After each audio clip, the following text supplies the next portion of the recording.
Plus tarder, passons à l'avant-dernier sujet de cette émission.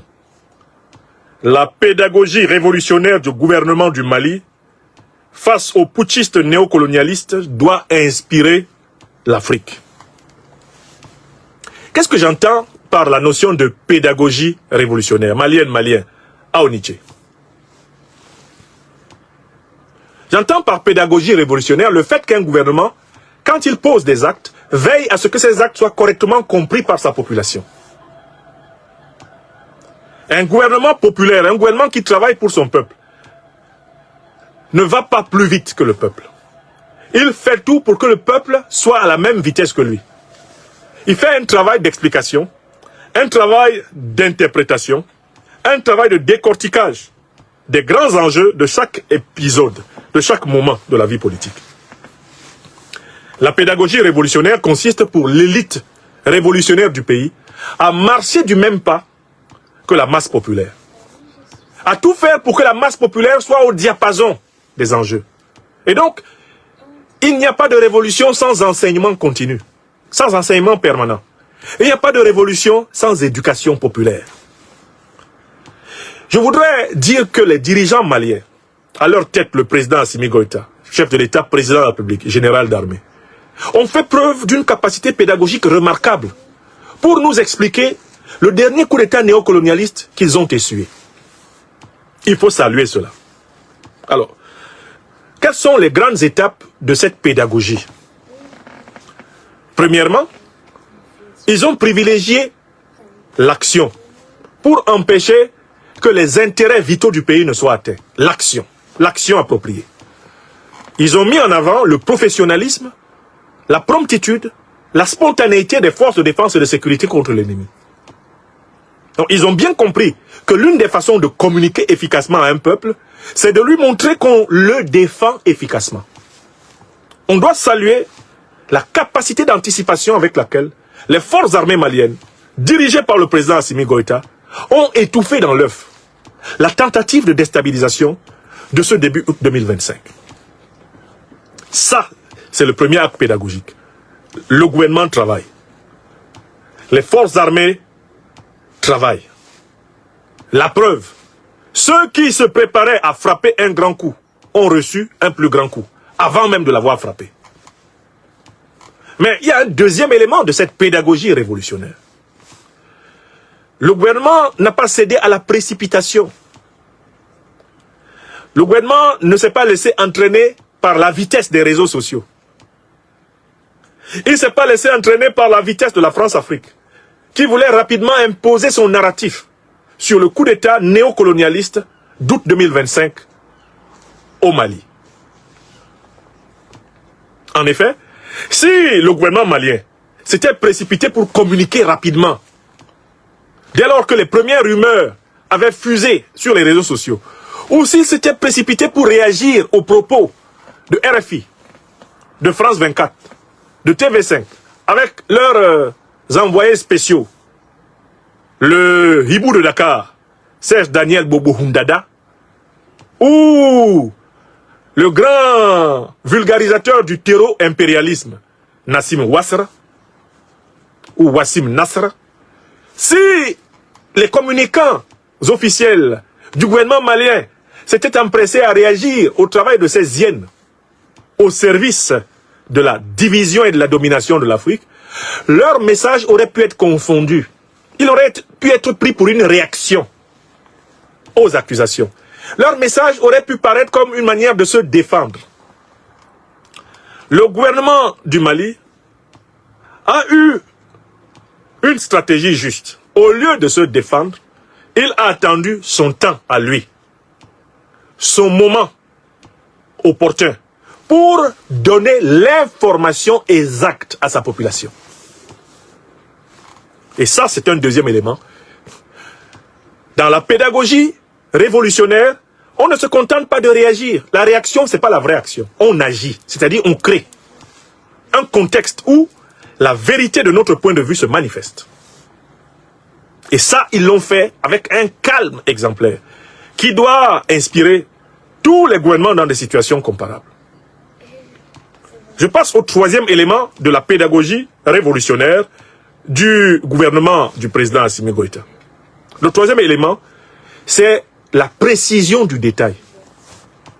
Les Maliennes et les Maliens, les Africaines et les Africains et tous les observateurs de la scène politique africaine, une fois qu'ils ont écouté sur la chaîne bénie du peuple malien et du peuple africain, l'ORTM, l'Office de radio-télévision du Mali, le compte rendu de la tentative de coup d'État que le pays a essuyé, tout le monde a d'abord bien reconnu les visages qui étaient montrés et tout le monde a pu identifier les fonctions exactes.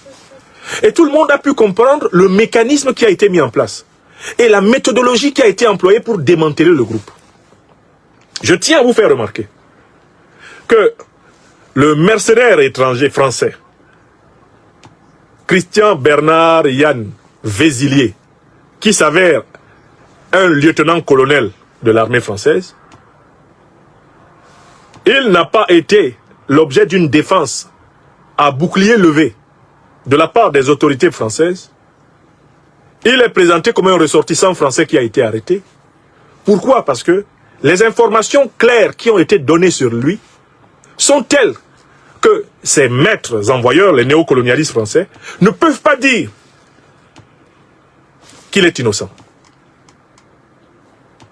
Les éléments que le gouvernement du Mali a mis à la disposition de l'opinion établissent clairement son implication, établissent clairement sa culpabilité, d'une manière tellement scientifique que la partie française n'a pas jugé bon de clamer à l'innocence.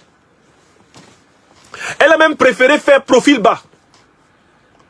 Reuters, interrogeant le Quai d'Orsay, a obtenu le silence en guise de réponse.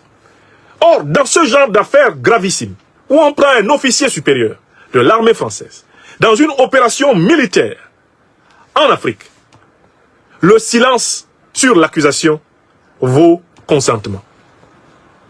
Qui ne dit mot consent. Quand on dit on préfère ne pas faire de déclaration, c'est qu'on reconnaît que les faits sont avérés. Vous voyez ça? Et si les faits sont avérés, c'est parce que la communication gouvernementale a été précise. Et tout le monde a pu aller sur le site Légifrance, vérifier l'identité de M. Yann Christian Bernard Vézilier. C'est bel et bien le lieutenant-colonel de l'armée française. Et s'il a été arrêté par les autorités maliennes, c'est qu'elles ont des preuves de ces préparatifs. Avec les officiers maliens et les soldats maliens qui ont été présentés aux populations. Donc là, on a dit que le gouvernement malien a procédé, comme le diraient les philosophes, mort et ordine géométrico, à la manière des géomètres. C'est-à-dire que, et je salue ici ce travail. Je salue le travail du Premier ministre.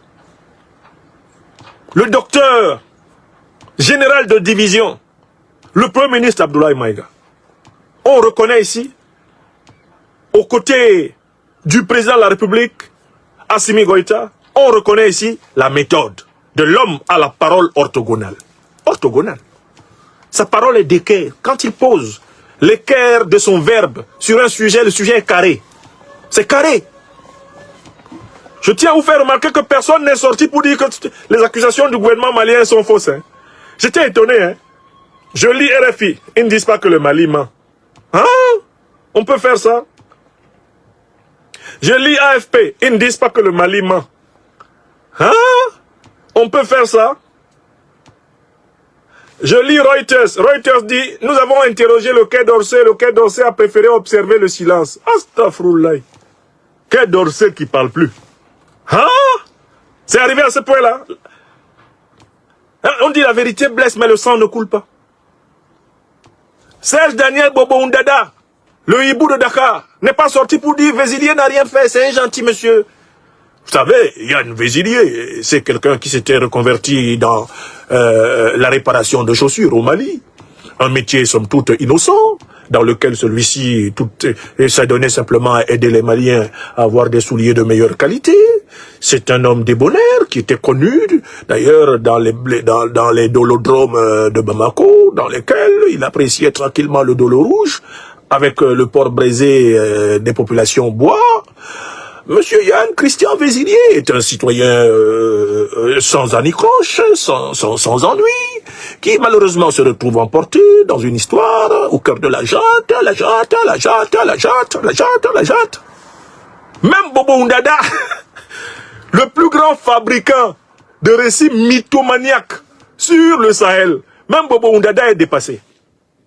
On dit, allô, Serge Daniel, mais qu'est-ce que vous attendez pour nous faire quand même une petite dépêche sur cette affaire? Je suis en train de faire des recherches. Je dois reconnaître que là c'est un peu difficile. Tout le monde a allé sur le site Légifrance. On a pu reconnaître que M. Vézilier est bel et bien lieutenant-colonel de l'armée. Il semblait qu'il y ait vraiment des éléments extrêmement tangibles qui prouvent que, bon, de fait, il était en relation avec les officiers pour une tentative de coup d'État. Hey! Mais Serge Daniel, vous ne nous avez pas habitués à ça. Ah non, je m'appelle Bobo Oundada. Je me souviens quand même qu'à la base, je suis quand même un Africain du Bénin, que mon père était ambassadeur en Guinée. Hein? Attention, je m'appelle pas Daniel, hein, je m'appelle Bobo Oundada. Le hibou de Dakar est dépassé. Quand à Wassim Nasr, monsieur a du mal, hein, le propagandiste des terroristes, il a du mal à parler. Allô, Wassim Nasr? Mais on attend toujours, là. Vous n'intervenez pas sur cette affaire.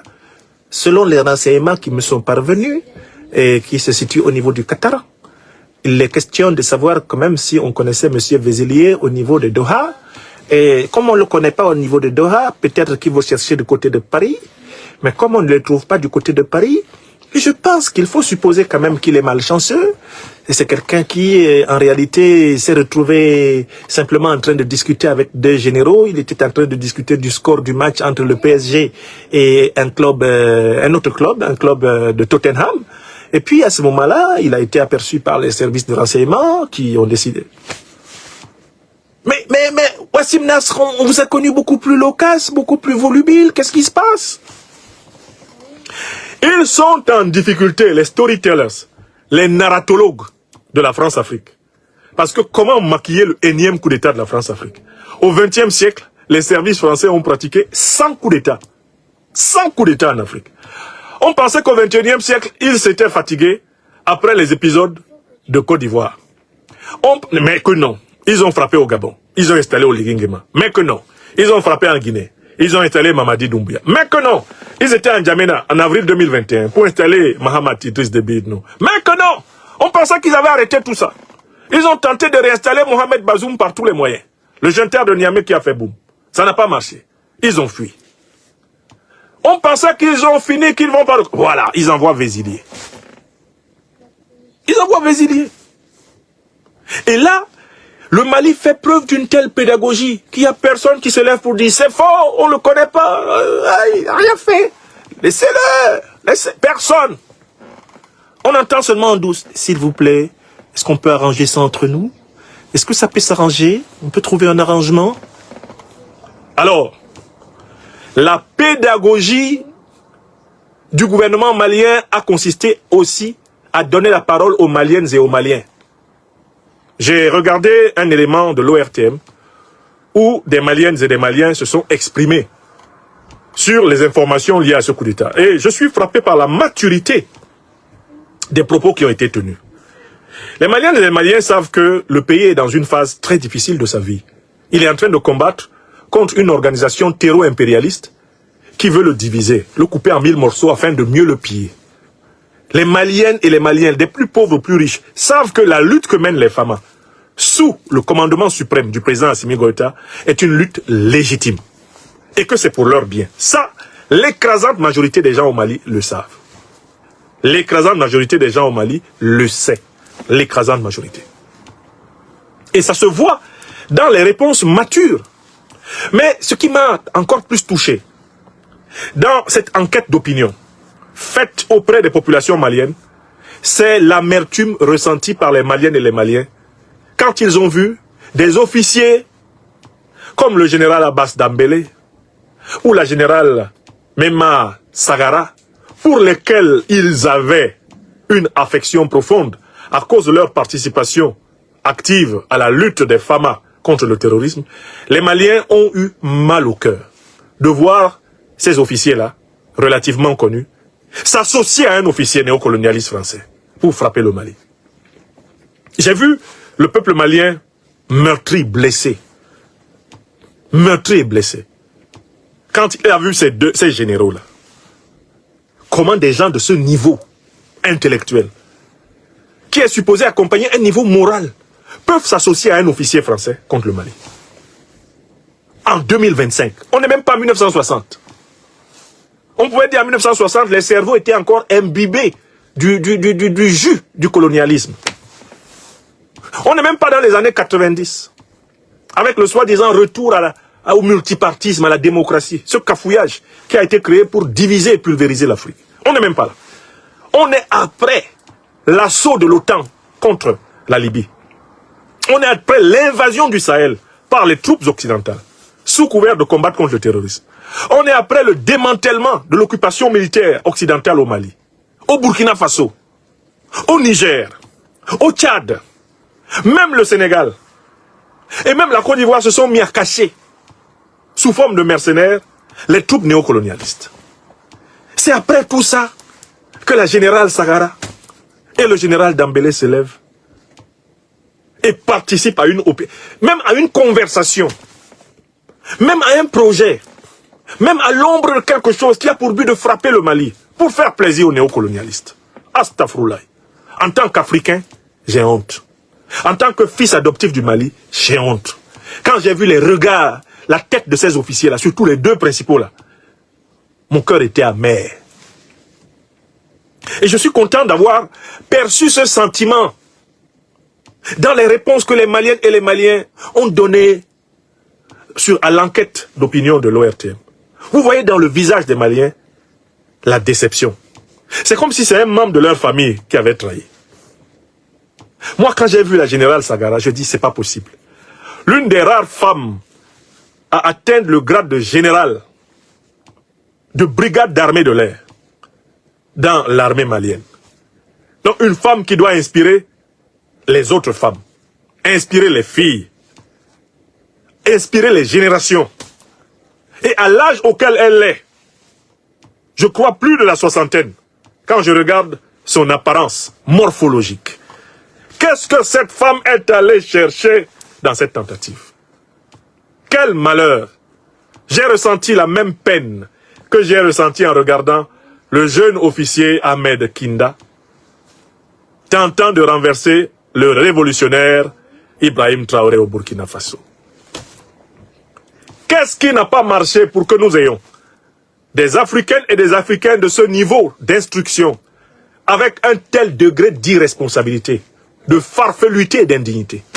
Qu'est-ce qu'on a fait pour mériter cela? Nous devons prier pour l'Afrique. Nous devons supplier nos ancêtres angélisés.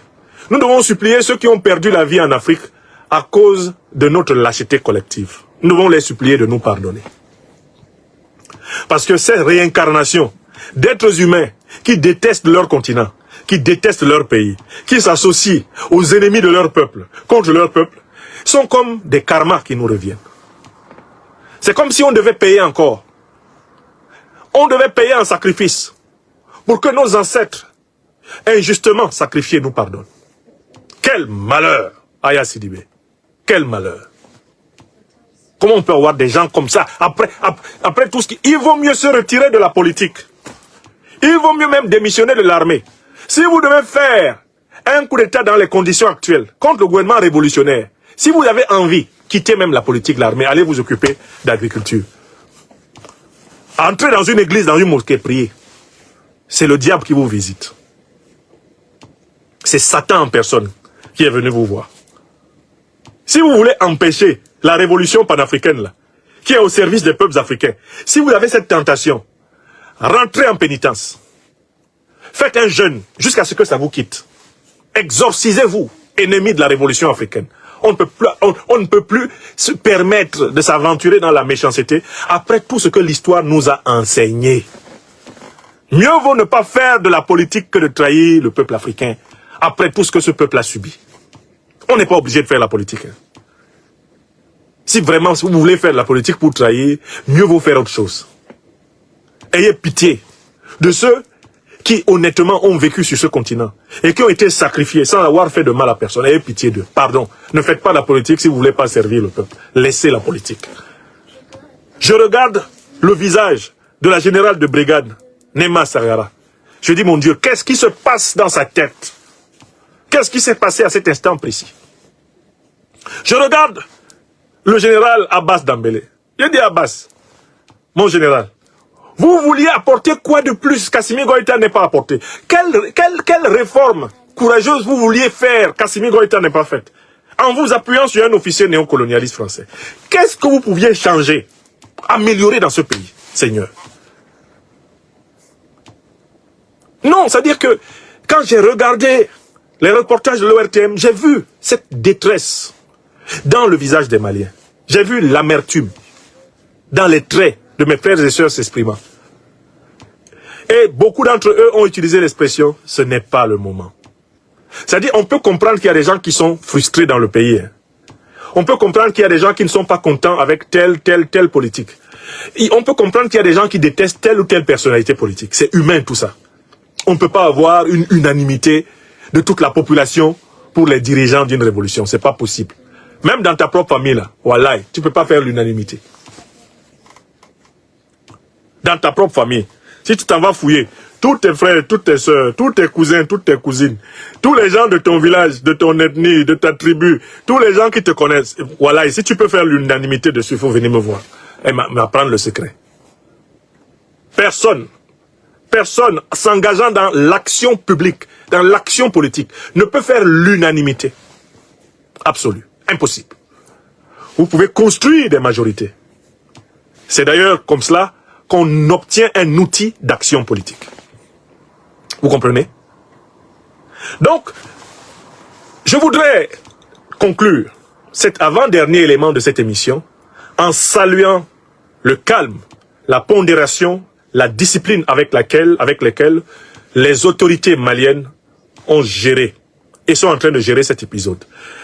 On sait qu'il y a le volet 2 de cet épisode. C'est que là ont été démantelés les putschistes militaires.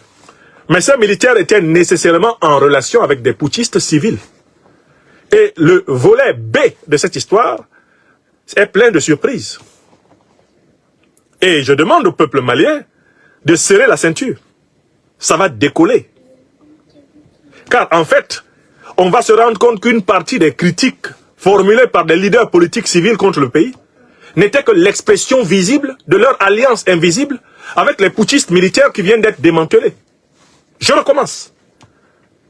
Les jours à venir vont être pleins de révélations croustillantes, alarmantes, pour ceux qui ne sont pas préparés.